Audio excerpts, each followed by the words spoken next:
Hi hello friends, ಎಲ್ರಿಗೂ ನಮಸ್ಕಾರ. ಇವತ್ತಿನ ರೆಸಿಪಿ ಹೋಳಿಗೆ ಸಾಂಬಾರು ಅಂದರೆ ಒಬ್ಬಟ್ಟು ಸಾಂಬಾರು ಮಾಡೋದು ಹೇಗೆ ಅಂತ ನೋಡೋಣ. ಅದಕ್ಕಿಂತ ಮುಂಚೆ ಪ್ಲೀಸ್ ನಮ್ಮ ಚಾನಲ್ನ ಸಬ್ಸ್ಕ್ರೈಬ್ ಮಾಡಿ. ಲತಾ ಸಾಲ್ಟ್ ಆ್ಯಂಡ್ ಸ್ವೀಟ್ ಕಿಚನ್ಗೆ ಸ್ವಾಗತ. ಬನ್ನಿ ಒಬ್ಬಟ್ಟು ಸಾಂಬಾರು ಮಾಡೋದು ಹೇಗೆ ಅಂತ ನೋಡೋಣ. ಮೊದಲಿಗೆ ಗ್ಯಾಸ್ ಮೇಲೆ ಒಂದು ತವಾನ ಇಟ್ಟು ಅದು ಬಿಸಿ ಆದಮೇಲೆ ಒಂದೆರಡು ಸ್ಪೂನು ಎಣ್ಣೆನ ಹಾಕ್ತಾಯಿದ್ದೀನಿ. ಎಣ್ಣೆ ಬಿಸಿ ಆದಮೇಲೆ ಇವಾಗ ನಾವು ಒಂದು ಮಿಕ್ಸಿ ರೆಡಿ ಮಾಡ್ಕೊಳ್ಳೋಣ. ಅದಕ್ಕೆ ಇಷ್ಟು ಸಾಮಗ್ರಿಗಳು ಬೇಕಾಗುತ್ತೆ. ಈ ಮಸಾಲೆನೆಲ್ಲ ಎಣ್ಣೆಲಿ ಫ್ರೈ ಮಾಡ್ಕೋಬೇಕು. ನೋಡಿ, ಮೊದಲಿಗೆ ಇವಾಗ ಕರಿಮೆಣಸು, ಹಾಗೆ ಒಂದು ಸ್ಪೂನಷ್ಟು ಜೀರಿಗೆ,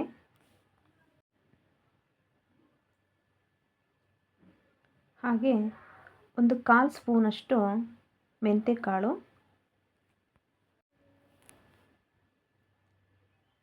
1 ಇಂಚಿನಷ್ಟು ಚಕ್ಕೆ, 1 ಏಲಕ್ಕಿ, ಹಾಗೆ 1 ಸ್ಪೂನಷ್ಟು ಕೊತ್ತಂಬರಿ ಕಾಳು.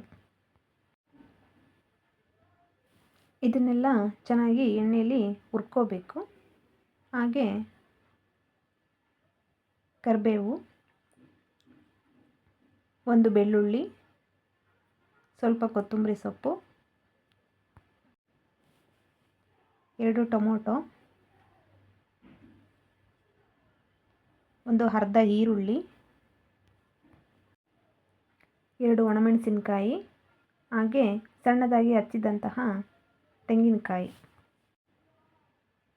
ಇದನ್ನೆಲ್ಲ ಕೂಡ ಚೆನ್ನಾಗಿ ಬಾಡಿಸ್ಕೋಬೇಕು.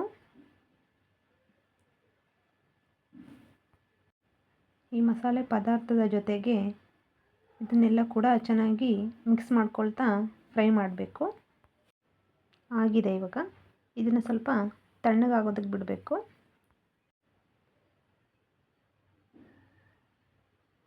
ಇದು ಸ್ವಲ್ಪ ತಣ್ಣಗಾದಮೇಲೆ ಒಂದು ಮಿಕ್ಸಿ ಜಾರ್ ಒಳಗಡೆ ಇದನ್ನು ಹಾಕ್ಕೊಳ್ತಾ ಇದ್ದೀವಿ.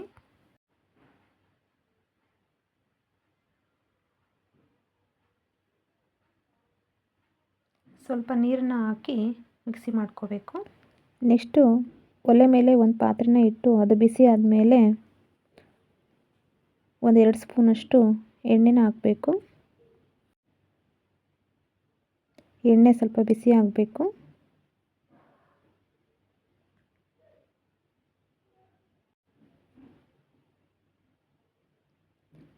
ಇವಾಗ ಎಣ್ಣೆ ಬಿಸಿಯಾಗಿದೆ. ನಾವು ಇವಾಗ ಸಾಸಿವೆನ ಸೇರಿಸ್ತಾ ಇದ್ದೀವಿ. ನೋಡಿ, ಸಾಸಿವೆ ಚಟಪಟ ಅಂತ ಸಿಡಿತಾ ಇದೆ. ಅದಕ್ಕೆ ಜಜ್ಜಿರುವಂತಹ ಒಂದು 5-6 ಎಸಳು ಬೆಳ್ಳುಳ್ಳಿ,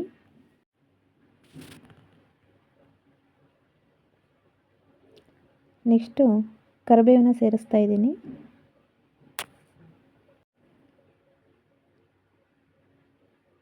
ಹಾಗೆ 1-2 ಒಣಮೆಣಸಿನಕಾಯಿ. ಇವಾಗ ಇದನ್ನೆಲ್ಲ ಒಂದ್ಸಲ ಚೆನ್ನಾಗಿ ಮಿಕ್ಸ್ ಮಾಡ್ಕೊಳ್ಳೋಣ.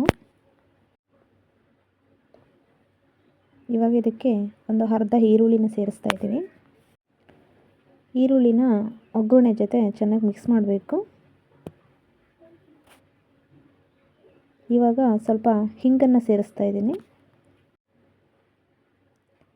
ಹಾಗೆ ಒಂದು ಟೊಮೊಟೊನ ಸೇರಿಸ್ತಾ ಇದ್ದೀನಿ.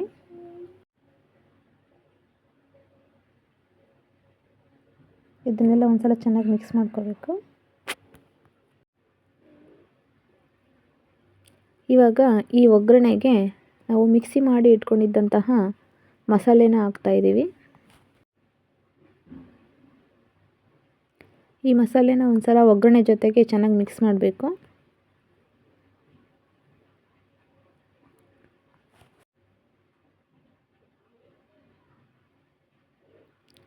ನೋಡಿ, ಮಸಾಲೆ ಇವಾಗ ಕುದೀತಾ ಇದೆ. ಅದಕ್ಕೆ ನಾವು ಒಂದು 1/4 ಸ್ಪೂನಷ್ಟು ಅರಿಶಿನ, ಹಾಗೆ 1-2 ಸ್ಪೂನಷ್ಟು ಸಾಂಬಾರು ಪುಡಿನ ಸೇರಿಸ್ತಾ ಇದ್ದೀವಿ. ಎಲ್ಲ ಒಂದು ಸಲ ಚೆನ್ನಾಗಿ ಮಿಕ್ಸ್ ಮಾಡಿ ಇದಕ್ಕೆ ನಾವು ಸ್ವಲ್ಪ ಹುಣಸೆ ರಸನ ಸೇರಿಸ್ತಾ ಇದ್ದೀವಿ.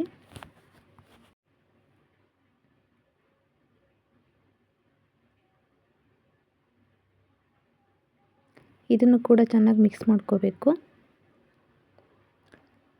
ಈ ಮಸಾಲೆ ಎಲ್ಲ ಚೆನ್ನಾಗಿ ಕುದಿಬೇಕು. ಈ ಮಸಾಲೆದು ಹಸಿ ವಾಸನೆ ಎಲ್ಲ ಹೋಗಬೇಕು. ಅಲ್ಲಿವರೆಗೂ ಚೆನ್ನಾಗಿ ಕುದಿಸ್ಕೋಬೇಕು.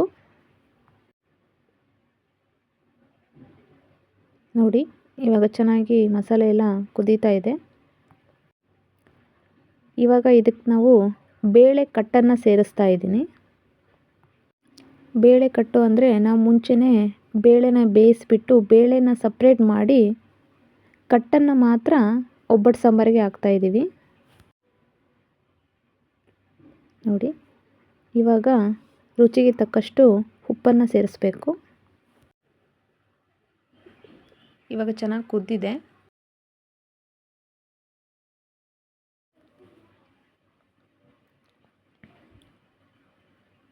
ಇವಾಗ ಹೋಳಿಗೆ ಸಾಂಬಾರು ರೆಡಿಯಾಗಿದೆ. ನೋಡಿದ್ರಲ್ಲ ಫ್ರೆಂಡ್ಸ್, ಒಬ್ಬಟ್ಟು ಸಾಂಬಾರು ಮಾಡೋದು ಹೇಗೆ ಅಂತ. ಈ ವಿಡಿಯೋ ನಿಮಗೆ ಇಷ್ಟ ಆಗಿದ್ದರೆ ಪ್ಲೀಸ್ ನಮ್ಮ ಚಾನಲ್ನ ಸಬ್ಸ್ಕ್ರೈಬ್ ಮಾಡಿ, ಲೈಕ್ ಮಾಡಿ, ಶೇರ್ ಮಾಡಿ, ಕಮೆಂಟ್ ಮಾಡಿ. ಪ್ಲೀಸ್ ಸಬ್ಸ್ಕ್ರೈಬ್ ಮಾಡಿ. Thank you friends.